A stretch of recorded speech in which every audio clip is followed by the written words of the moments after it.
Vous allez voir les tombeaux des ducs de Bourgogne et les plus beaux retables de la région, sauvegardés au musée des Beaux-Arts de Dijon qui se trouve justement dans le Palais des Ducs. En prime, nous pourrons admirer la reconstitution du puits de Moïse de la Chartreuse de Champmolles où étaient les tombeaux. Mais avant la musique, nous vous proposons un petit rappel historique. La France est empêtrée dans la guerre de Cent Ans qui oppose les monarchies anglaises, les Plantagenets, et françaises, les Capétiens. Elle commence sous les règnes d'Édouard III Plantagenet et de Philippe VI de Valois.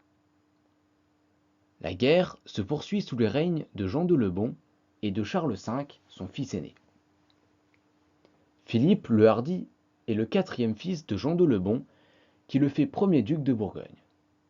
On est au XIVe siècle. Philippe le Hardi épouse Marguerite de Flandre. Leur fils, Jean sans Peur, devient le deuxième duc de Bourgogne. Vous pouvez voir ici leurs portraits, avant leurs tombeaux, qui sont des magnifiques réalisations du XVe siècle.